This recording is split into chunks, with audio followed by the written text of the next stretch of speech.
시편 강해를 잠깐 멈추고 신약 성경 빌립보서 강해를 하려고 합니다. 시편을 한꺼번에 다 150편까지 다 읽는 것보다 약간 리듬을 타는 것이 훨씬 시편의 은혜를 더 깊이 받을 수 있다는 생각도 들고, 또 신약 성경에 주시는 하나님의 교훈이 요즘 우리에게 너무 필요하다는 생각도 들어서 빌립보서 강해를 먼저 하겠습니다. 이 빌립보서 강해는 기쁨의 서신입니다. 별명이 예수를 믿는 가장 놀라운 증거 중에 하나가 사랑이고 그리고 기쁨입니다. 사실 사랑과 기쁨은 어떤 뜻에서는 서로 통하는 것이기도 합니다. 여러분은 전도할 때 전도가 이렇게 막혔다는 느낌이 들 때가 있잖아요. 내 삶 속에 영광이 드러나지 않을 때는 우리가 말로 전도하는 데는 한계가 옵니다. 내 주변에 있는 사람들이 예수를 믿는 나를 보고 예수 믿는 게 참 좋은 거구나, 그런 느낌을 받을 수 있어야 전도의 문이 열리는 거죠. 여러분이 기쁨의 사람이 되었는지는 그런 뜻에서 한번 점검해 볼 필요가 있습니다. 내가 예수를 믿는데 나는 기쁨의 사람이 되었나? 오늘 읽은 이 빌립보서는 전체가 넉 장밖에 되지 않는 짧은 성경입니다. 그런데 기쁨이라는 단어가 18번 나옵니다. 빌립보서 전체가 아주 기쁨에 충만한 사도 바울의 편지라는 것을 알 수가 있지요.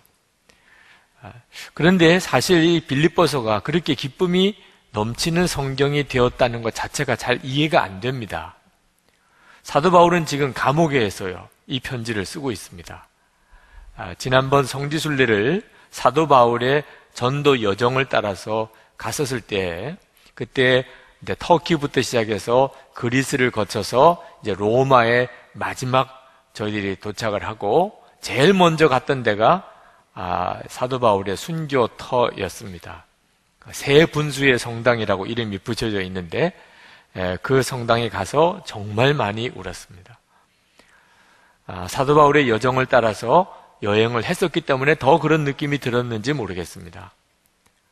마지막에 사도 바울이 얼마나 비참하게 죽임을 당했나 하는 것을 그 성당에 들어가서 그 벽화들을 보면서 충격을 받았을 정도입니다. 너무 그 순교 당시의 장면을 아주 자세하게 그려놓았습니다. 사도 바울의 목을 그 돌 받침대에다가 올려놓고 도끼로 그 목을 내려치는 그 장면을 보면서 정말 소스라치게 놀랄 정도였어요. 그 충격이 얼마나 컸는지. 그리고 그 사도 바울의 목이 떨어지면서 3번 이렇게 굴르며 튀었는데 거기마다 다 샘이 솟았다고 그래서 새 분수 성당이라고 이름을 붙여진 성당을 거기에다가 지었습니다.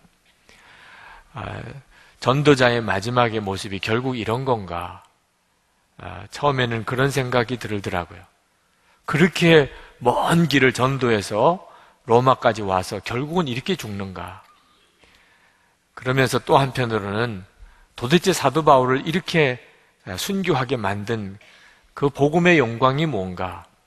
그리고 우리에게까지 복음이 전해진 이 복음의 역사에 순교자의 피가 있었다는 것에 대해서 견딜 수 없이 그렇게 애통함이 밀려와서 한참을 울었습니다. 그 로마 감옥에 있는 거예요.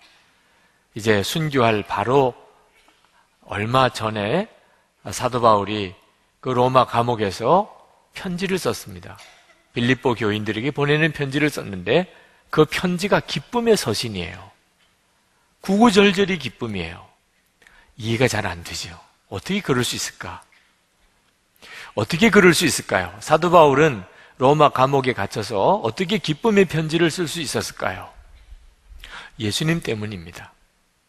예수님이 사도 바울과 함께 계셨어요. 그것은 그렇게 믿자는 게 아닙니다. 실제였어요. 그래서 사도 바울이 그렇게 기쁠 수 있었던 겁니다. 예수님은 로마 감옥에서 사도 바울과 함께 있었어요. 사도 바울은 감옥에 있다는 생각이 들지 않았습니다. 감옥에 있었지만 자기가 감옥에 있다고 생각이 들지 않았어요. 그는 예수님 안에 있다고 생각했습니다. 1절 말씀을 한번 보실까요? 1절에 그리스도 예수의 종 바울과 디모데는 그리스도 예수 안에서 빌립보에 사는 모든 성도와 또한 감독들과 집사들에게 편지하노니. 요 1절만 보고는 사도 바울이 감옥에 있다는 느낌이 전혀 안 들잖아요. 사도 바울은 자기가 에베소에 있는지 로마에 있는지 빌립보에 있는지 상관없었어요. 사도 바울은 오직 자기가 예수님 안에 있다고 생각하고 살았습니다. 실제로 그랬고요. 예수님은 사도 바울에게 정말 살아계신 분이었고 늘 동행해 주시는 분이셨어요.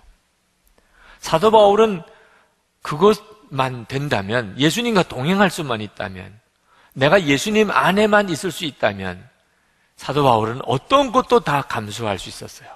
어떤 어려움도, 어떤 희생도 사도 바울은 상관하지 않았어요.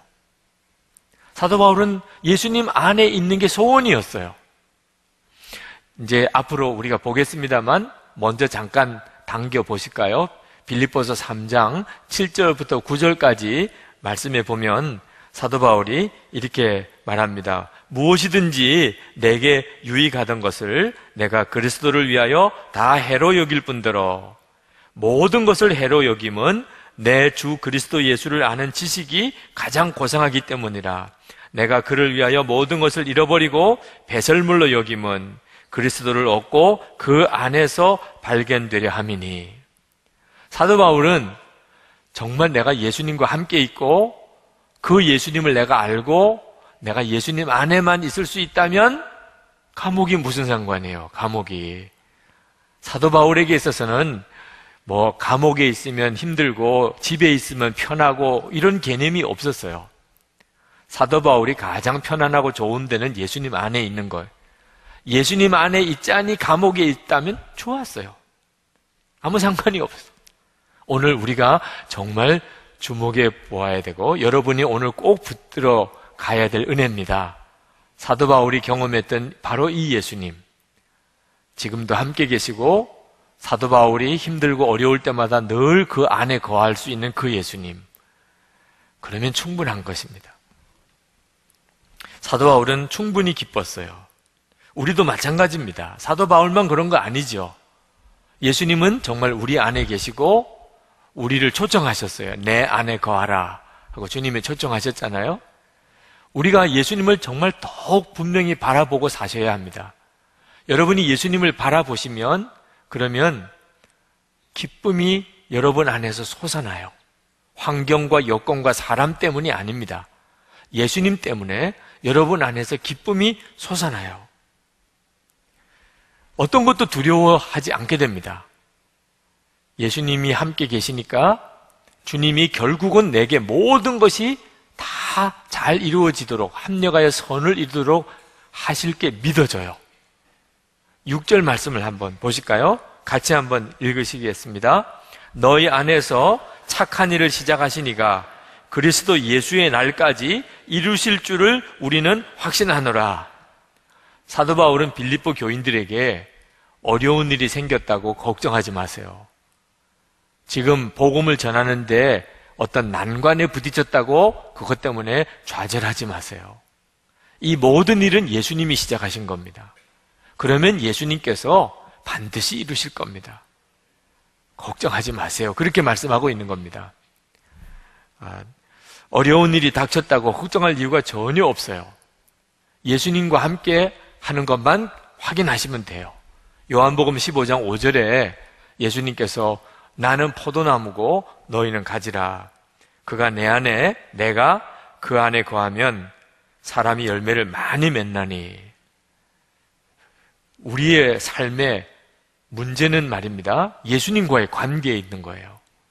여러분이 지금 어떤 형편에 누구와 같이 지내는가가 문제가 아니고 예수님과의 관계에 문제가 있는 겁니다. 거기서 모든 게 다시 풀려갑니다. 사도 바울은 감옥에 갇혀 있었지만 솔직히 그는 기뻤어요. 왜냐하면 하나님의 응답이었기 때문에. 하나님의 응답이었어요. 사도 바울이 예루살렘에서 로마 천부장에게 붙잡혔던 적이 있었습니다. 그때 유대인들이 사도 바울을 죽이려고 결사대도 조직을 했었습니다. 실제로 사도 바울이 죽을 위기에 빠졌었어요. 근데 그때 밤에 주님이 사도 바울에게 나타나셨습니다. 그리고 사도 바울에게 너 절대로 걱정하지 마라. 담대하라. 예루살렘에서 나의 일을 증거한 것 같이 로마에서도 증거하여야 하리라. 사도행전 23장 11절에 말씀하셨어요. 사도 바울은 그때 주님을 정말 만났어요. 주님은 사도 바울과 같이 계셨어요. 그리고 로마에도 너가 가야 될 거다. 사도 바울은 그 응답을 받은 거예요. 지금 로마에 와 있잖아요. 사도 바울이 로마로 호송당할 때 배를 타고 가다가 유라굴로 광풍을 만나서 다 죽게 생기는 어려운 저지에 빠졌을 때도 밤에 주의 천사가 나타나서 사도 바울에게 말씀합니다. 너가 가이사 앞에 반드시 서게 될 것이다. 그래서 사도 바울이 그 다음날 그 로마 군인들과 선원들에게 여러분 안 죽습니다. 걱정하지 마세요. 우리 다 로마로 반드시 가게 될 겁니다. 그렇게 말씀했거든요. 사도행전 27장 23절 말씀이에요. 그러니까 사도 바울은 예수님께서 계속해서 그동안 자기에게 말씀해 주셨어요. 너 로마에 가게 될 거다. 근데 지금 로마에 있어요. 감옥에 앉아 있긴 하지만 사도 바울로서는 이게 너무나 놀라운 일이잖아. 그죠? 그렇게 고백할 뿐이죠. 로마에 와 있어요. 그리고 가이사 앞에 지금 서게 돼 있어요. 사도 바울은 아무것도 문제가 안 됐어요. 지금까지 사도 바울에게 계속 말씀해 주셨던 그 예수님이 로마 감옥에서도 여전히 변함없이 사도 바울과 함께 계셔 주셨어요.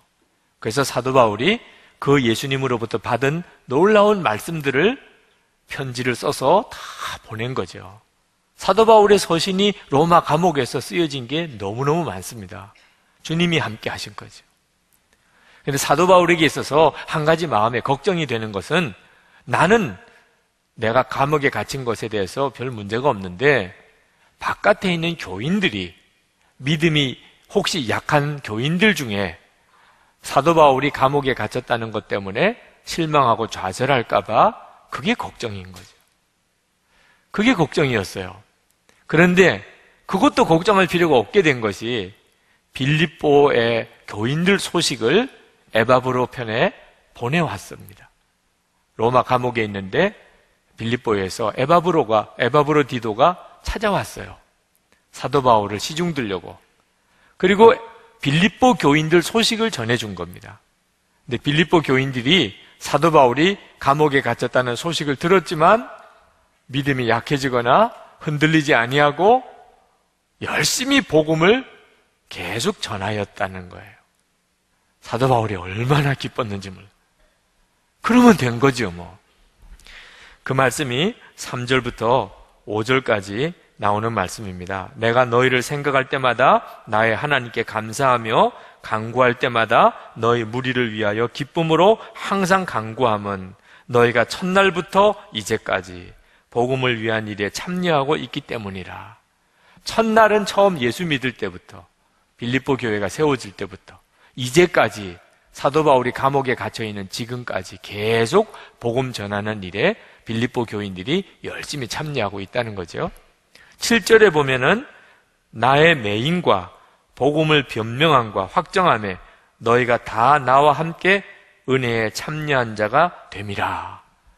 빌립보 교인들은 사도 바울이 감옥에 갇혔다고 해서 흔들리지 않았어요. 사도 바울이 너무 그 점이 기뻤습니다.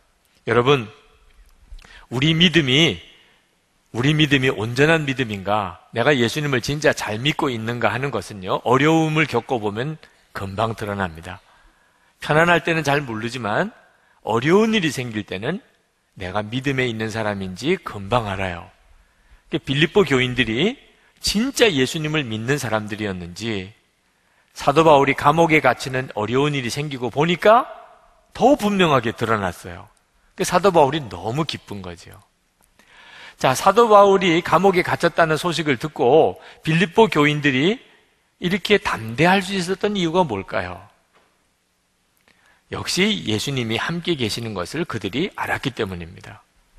빌립보 교회는 교회가 세워질 때 에피소드가 있습니다. 사도행전 16장에 보면 바울과 실라가 빌립보에 와서 전도를 하다가 감옥에 갇히는 일이 생겼습니다. 근데 그 한밤중에 매를 맞고 팔과 다리에 착고가 채이고 그런 바울과 실라가 한밤중에 찬송을 부르기 시작합니다. 찬송이 막 터져나와서 찬송을 부르는데 빌립보 감옥에 지진이 일어나요. 그리고 감옥 문들이 다 터져 열리고 착고들이 다 깨어져서 벗겨졌습니다. 간수장이 깜짝 놀라서 감옥에 와보고는 이건 죽었구나 싶었어요.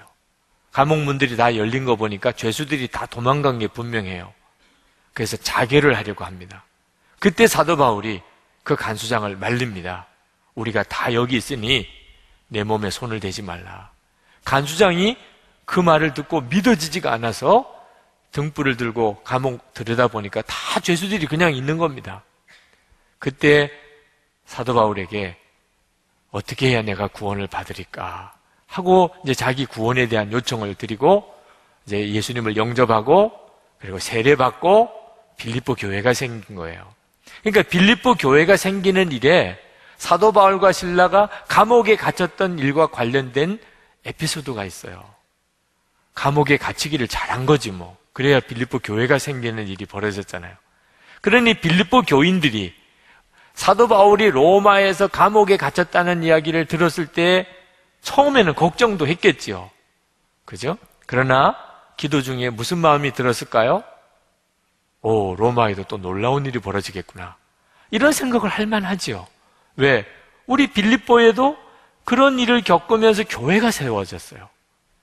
그러니 빌립보 교인들이 사도 바울이 감옥에 갇혔다는 소식을 듣고 그들이 마음이 위축이 되기보다는 더 마음에 열심이 생기고 기도도 하고 사도 바울을 도우려고 했던 것은 예수님이 지금도 살아계시니까. 빌립보에서 다 경험했어요.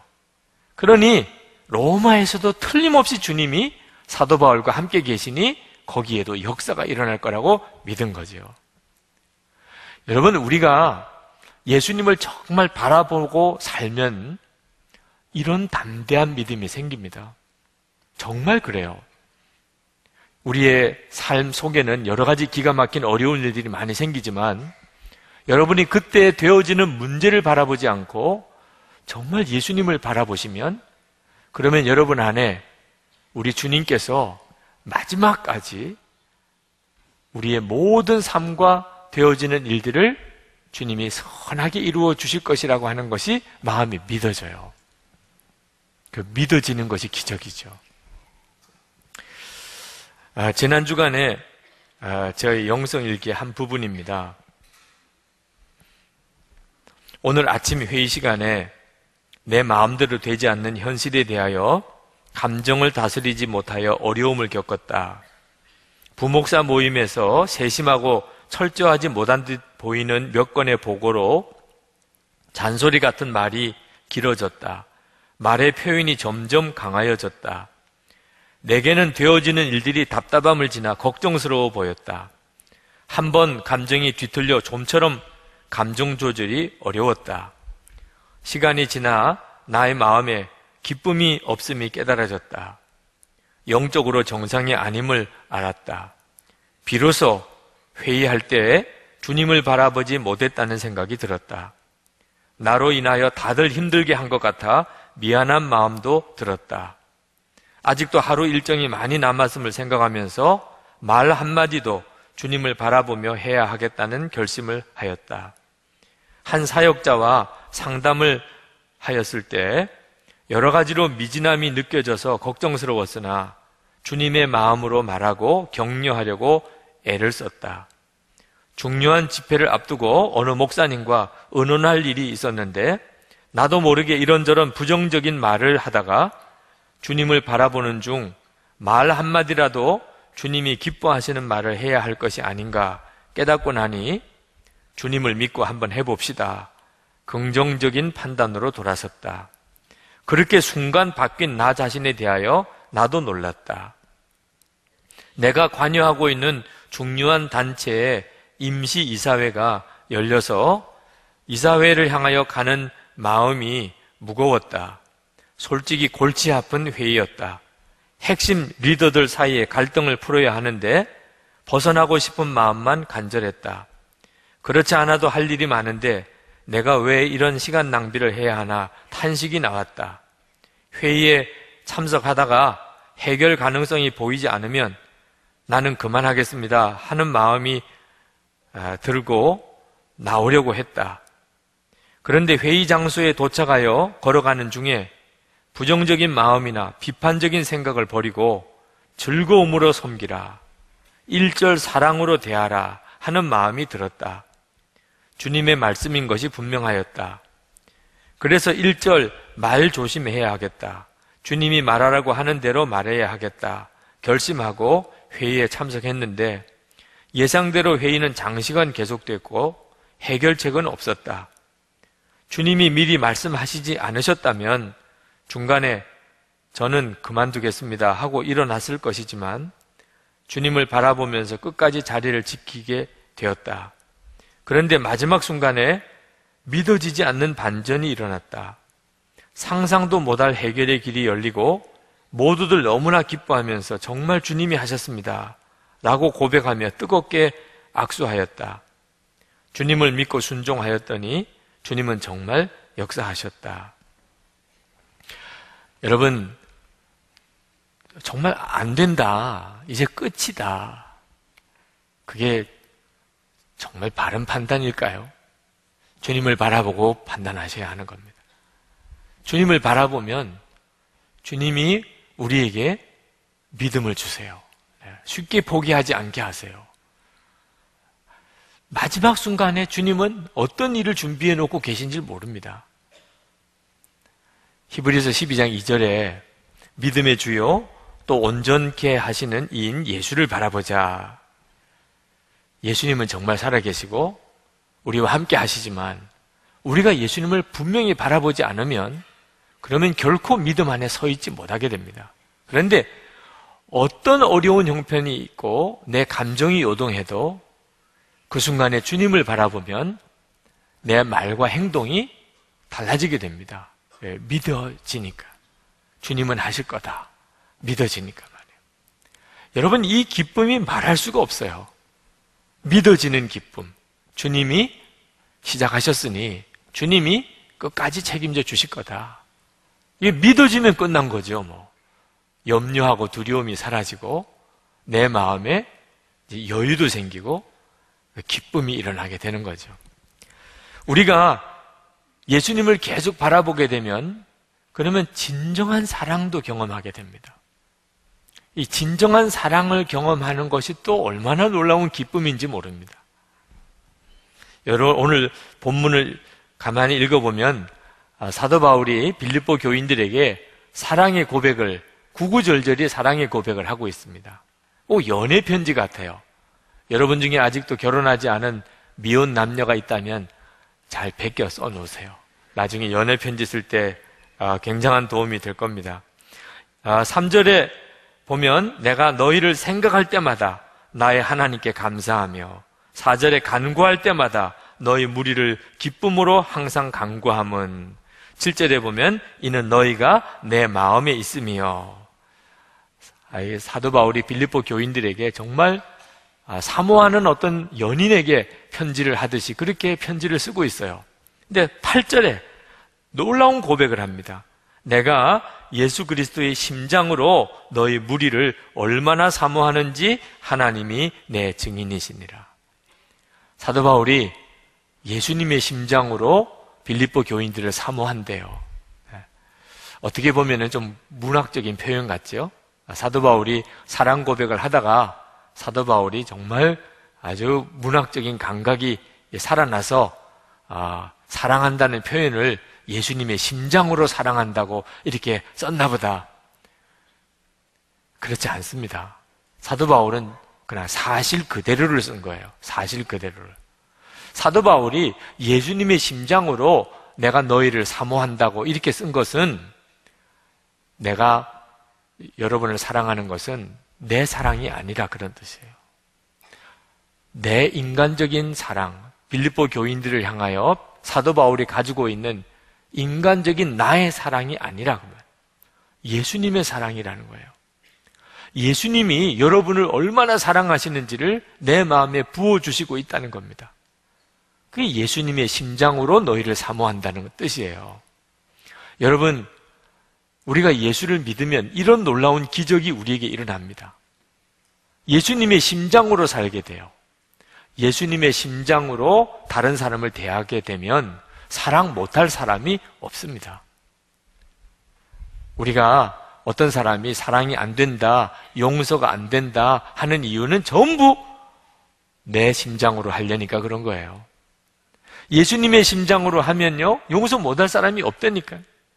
우리가 예수를 믿는 것은 심장이 바뀐 거예요. 갈라디아서 2장 20절에 뭐라고 말씀했습니까? 내가 그리스도와 함께 십자가에 못 박혔나니 그런즉 이제는 내가 사는 것이 아니요 오직 내 안에 그리스도께서 사시는 것이라. 이게 모든 예수 믿는 사람에게 이루어진 복음이에요. 그러니까 예수를 믿는다는 말은 내 심장으로 사는 게 아니고 예수님의 심장으로 사는 겁니다. 자, 여러분 한번 실험해 보세요.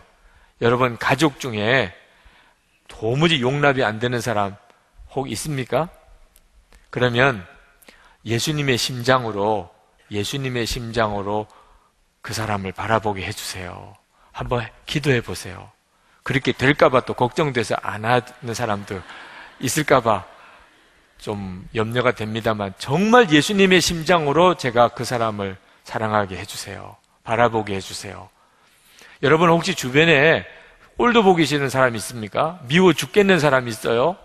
그러면 예수님의 심장으로 그 사람을 보게 해달라고 한번 여러분 기도해 보세요. 아마 안 울고 못 베길 겁니다. 내 심장으로 보면은 용납도 안 되고 사랑도 안 되지만 예수님의 심장으로 그 사람이 보아지게 되면요, 정말 눈물로 그 사람을 위해서 기도하게 됩니다. 예수님의 심장으로 사랑 못할 사람 없어요. 사랑은 그 대상자 문제가 아닙니다. 환경과 여건 문제도 아니에요. 과거에 그 사람이 어떤 일을 했느냐고도 문제가 안 됩니다. 사랑은요, 내가 진짜 예수님을 믿느냐 아니냐 하는 문제와 관련이 있어요. 내가 안 죽고 사랑해 보려고 이런 식으로 신앙생활을 하는 사람에게는 용서, 사랑은 말도 안 되는 이야기입니다. 그러나 내가 죽고 예수로 사는 이런 믿음으로 예수를 믿는 사람에게는 사랑 안 될 사람이 없어요. 사도 바울이 지금 빌립보 교인을 향하여 가지는 사랑은 사람의 사랑이 아닙니다. 예수님의 심장으로 그렇게 빌립보 교인들이 바라보아져요. 그러니 이런 사랑은 강철도 녹일 수 있는 사랑이죠. 그런데 사도 바울만 빌립보 교인들을 그렇게 사랑한 게 아니고 빌립보 교인들도 사도 바울을 그렇게 사랑했어요. 하여튼 사도 바울이 가는 데마다 빌립보 교인들이 헌금을 보냈습니다. 조금이라도 뭔가 도움이 될 만한 물품들이 있으면 또 보냈어요. 데살로니가에 가도 보냈고 고린도에 가도 보냈고 로마의 감옥에 갇혔을 때 에바브로디도를 일부러 구별해서 사도 바울이 옥바라지 하라고 빌립보 교인들이 에바브로디도를 보내줬어요. 빌립보 교인들이 사도 바울을 정말 사랑했습니다. 그런데 한번 질문을 해볼 필요가 있어요. 왜 사랑했을까요? 빌립보 교인들이 사도 바울을 왜 이렇게 사랑했을까요? 사도 바울이 교회를 개척해 주었으니까? 그럴 만도 하지요. 사도 바울이 말씀이 너무 좋았으니까? 그럴 만도 하긴 해요. 사도 바울이 인물이 좋아서? 그건 아닌 것 같아요. 성경학자들이 다 사도 바울은 인물은 별로였다 그러니까. 사도 바울이 학문이 뛰어나서? 그것도 좀 이해는 돼요. 사도 바울하고 무슨 고향 사람이 같이 있었기 때문에? 그렇지 않습니다. 빌립보 교인들이 사도 바울을 그렇게 사랑했던 이유는요, 사도 바울이 정말 예수님과 함께 죽고 예수로 사는 사람이었기 때문입니다. 빌립보 교인들이 아는 사도 바울은 예수님의 진짜 종이에요. 예수님 한 분이면 충분한 사람이에요. 사도 바울은 다 배설물처럼 버리고 예수님 안에 있기를 원하는 사람이었어요. 여러분도 그런 사람을 만나면 다 사랑하게 될 겁니다. 예수님을 진짜 믿고 주님을 사랑하는 사람은 나 죽고 예수로 사는 사람을 만나면 사랑하게 돼요. 예수님으로 정말 살기 원하는 사람 만나면 그러면 그렇게 마음이 가까워지게 느껴지게 됩니다. 그게 성도들 사이의 사랑의 비밀이에요. 지난 수요일에 우리 교회 박성호 목사님이라고 오셔서 말씀을 전해주고 가셨어요. LA에 목회하시는 목사님이신데 그 목사님이 이 다윗과 요나단이 왜 그렇게 사랑하게 됐을까 하는 말씀을 하셨습니다. 사실 다윗과 요나단은 서로 사랑할 수 있는 관계가 못 되는 관계예요. 원수 관계입니다. 원수 관계. 그런데 다윗과 요나단은 생명도 서로 주고받을 만큼 그렇게 우정이 깊었어요. 어떻게 그랬을까? 어릴 때부터 같이 자라서 그랬을까? 학교를 같이 다녔을까? 무슨 군대 생활을 같이 했을까? 전혀 그렇지 않습니다. 전혀 모르던 사람이 만났어요. 언제 만났나? 다윗이 골리앗 앞에 물맷들 들고 나갈 때 그때 요나단이 다윗을 보았어요. 그런데 다윗이 골리앗 앞에 나가서 그가 뭐라고 외쳤느냐? 사무엘상 17장에 다윗의 그 고백이 나오는데 47절에 이런 구절이 나옵니다. 또 여호와의 구원하심이 칼과 창에 있지 아니함을 이 무리에게 알게 하리라. 전쟁은 여호와께 속한 것인즉 그가 너희를 우리 손에 넘기시리라. 다윗은 지금 소년입니다. 목동이에요. 군인도 아니에요. 물맷돌 하나 들고 골리앗 앞에 선 겁니다. 근데 그 골리앗을 향하여 다윗이 말합니다. 여호와의 구원하심이 칼과 창에 있지 아니한 것을 오늘 내가 보여줄 것이라. 전쟁은 여호와께 속한 것이라. 이렇게 외치는 그 목동 다윗을 요나단이 본 거예요. 그리고는 요나단이 완전히 다윗에게 빠져버렸어요. 사무엘상 18장 1절에 다윗이 사울에게 말하기를 마침에 요나단의 마음이 다윗의 마음과 하나가 되어 요나단이 그를 자기 생명같이 사랑하니라. 요나단이 다윗을 왜 사랑했지요? 하나님을 진짜 믿고 하나님의 명예가 자기 목숨보다 더 귀해요. 하나님을 위해서라면 죽으러도 나갈 수가 있어요. 골리앗 앞에서 하나님을 시인하고 증거하는 그 담대한 믿음이 요나단을 미치게 만든 거예요. 다윗을 위해서는 내 생명도 주어도 아깝지가 않아요. 요나단은 다윗에게 너가 왕이야, 너가 왕이야 그랬어요. 하나님을 사랑하고 하나님을 믿는 믿음이 요나단과 다윗을 이렇게 뜨거운 사랑의 관계로 맺어준 거예요. 이게 성도들의 사랑의 비밀이에요. 여러분, 남성 부흥회가 이제 열립니다. 남자 성도들은 이번 남성 부흥회 기간에 전부 사명의 동지로 다 연합해야 합니다. 여러분, 이 나라와 민족을 언제까지 이대로 내버려 두시겠어요? 남자 성도들이 이번 기회에 정말 하나님의 용사처럼 일어나야 합니다. 그런데 어느 남자 성도가 저에게 그런 이야기를 하시더라. 목사님, 저는 세상에 나가면 친구들이 많습니다.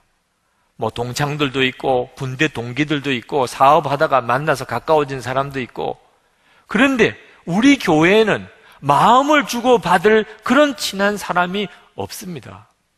그거 어떻게 하면 좋으냐고 그러시다.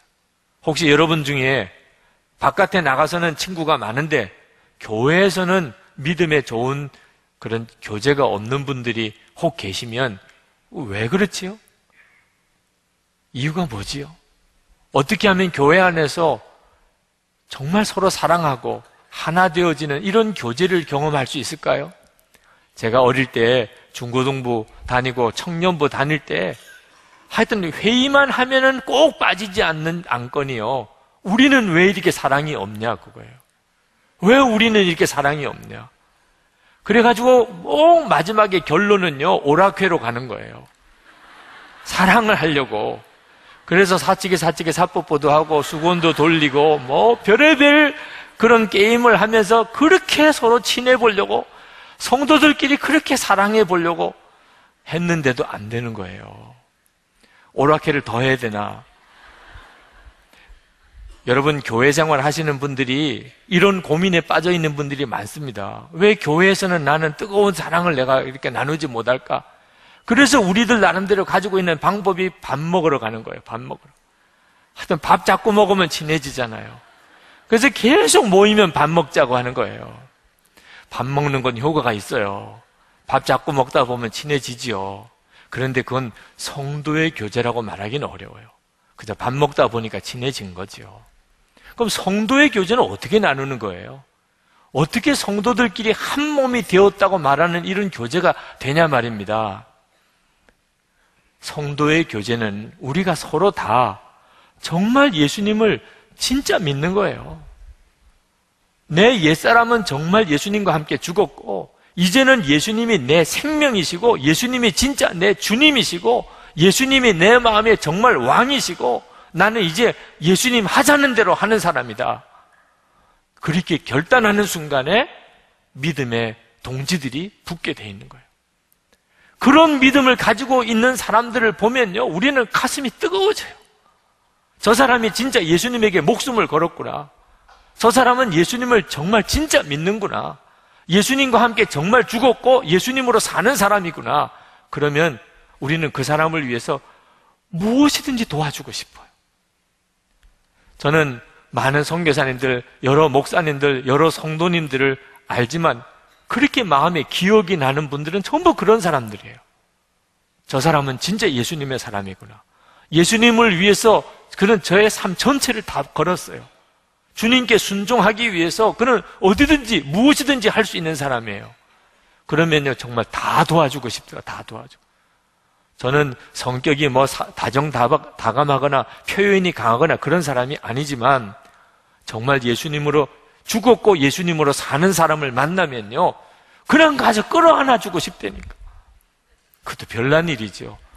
그 속에서부터 막 가서 그냥 끌어안아진다니까요. 너무너무 귀하고 사랑스럽고, 그건 정말 성령님의 역사죠. 진젠돌프 백작이라는 분이 계신데 그분이 그런 말을 했더라고요. 자기는 오직 열망이 하나 있다. 그것은 바로 그분, 오직 예수님뿐이다. 이런 고백을 했더라고. 그래서 그냥 진젠돌프 백작을 사랑하게 됐어요. 그분 만나본 적도 없어요. 옛날 분이고 이미 돌아가신 분이에요. 그런데 사랑하게 됐어요. 그 진젠돌프 백작이 너무너무 마음에 사랑하게 됐어요. 천국 가서는 만나겠지요. 제가 사랑했다고 이야기할 거예요. 네. 여러분들도 똑같아요. 예수님을 정말 믿고 주님을 정말 사랑하고 십자가가 통과가 된 사람들은요, 만나면 뭐 옛날에 알던 사람도 아니고 지금 사는 형편도 너무 다르고, 그런데 그렇게 오래 만난 사람 같고, 그리고 모든 걸 다 주어도 아깝지가 않는 사람이라고 느껴지는 거죠.